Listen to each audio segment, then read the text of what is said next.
In this lesson, we'll be showing you the steps on how to paint a self-portrait. This lesson is aimed at those new to portraiture, so we'll be showing you a foolproof technique to make sure you can get the outline and the important elements in using tracing paper. Select a photo of yourself that you like, preferably one with a high contrast so you can easily see the difference between the lights and darks. Print out the photo of yourself and tape some tracing paper over the printout and trace in the outlines, the facial elements and any highlights and deep shadow areas.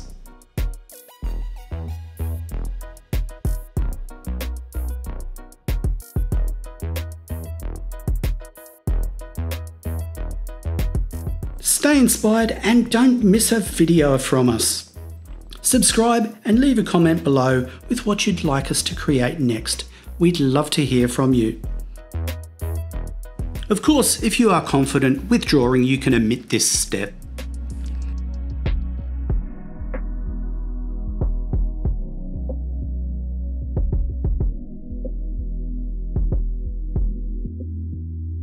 Next, grid up the image.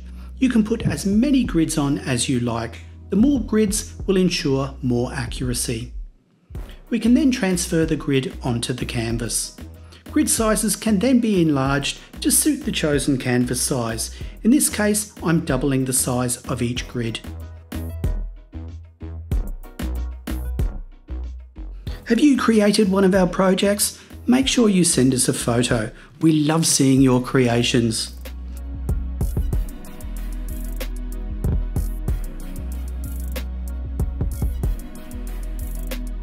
Next, we draw up our image with graphite pencils. After we are finished, we remove the grid lines with an eraser.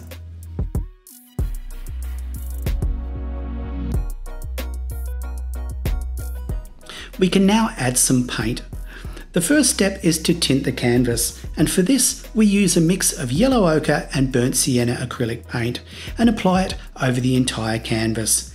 This does a couple of things. It seals the graphite and canvas, and it provides a nice warm mid-tone. Now allow this to dry. You can also use yellow ochre oil paint thinned down with terps.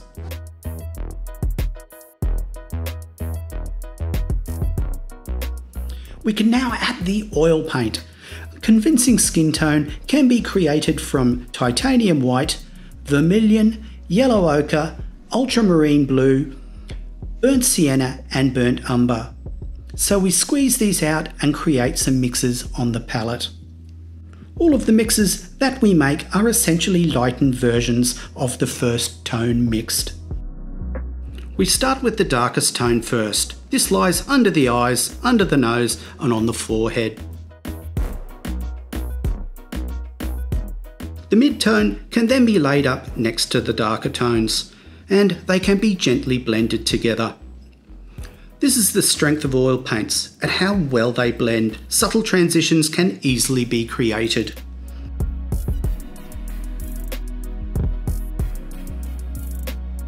The eyes are then darkened and carefully laid in with a rigger brush. The pupil and the whites of the eyes are laid in, and then the highlights are laid in also. When it comes to the whites of the eyes, remember they are never pure white. Close attention to your reference photo, as sometimes shadow and highlights lie where you would not expect them to lie.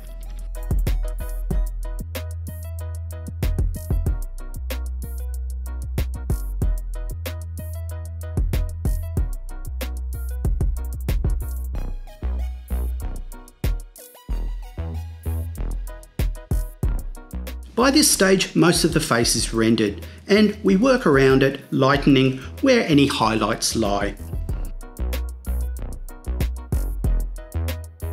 Hair is usually best to be blocked in. The darker tone is laid in first, and then lighter tones are then laid in over the top. In this case, white is laid over Payne's grey. It is best to follow the thin to thick method, where the first coat is thin and any subsequent layers are thicker. We do this for a few reasons. The first is it's a good way to ensure there is no cracking in the oil paint once it dries. And the other is that so lighter tones can easily be laid over darker tones without being overly contaminated.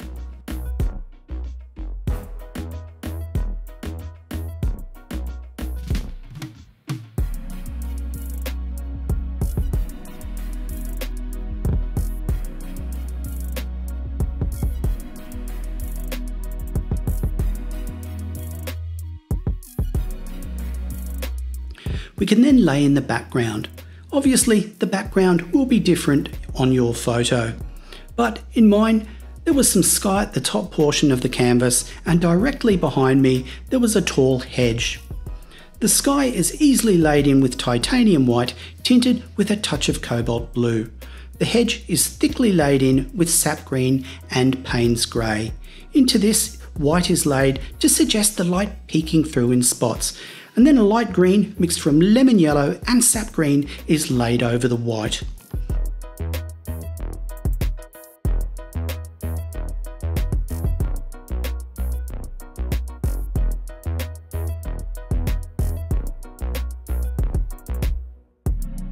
I then lay Payne's grey into my shirt and blend white into the highlight areas to suggest the collar, and into the areas of shadow under the collar.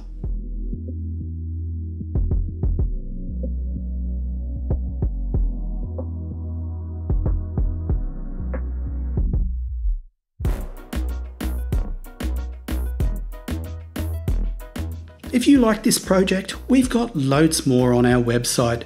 Jump online to check out our Create blog and sign up with Creative Connection to get lessons, inspo, tips and more sent directly to your inbox. Staying inspired doesn't have to cost a cent.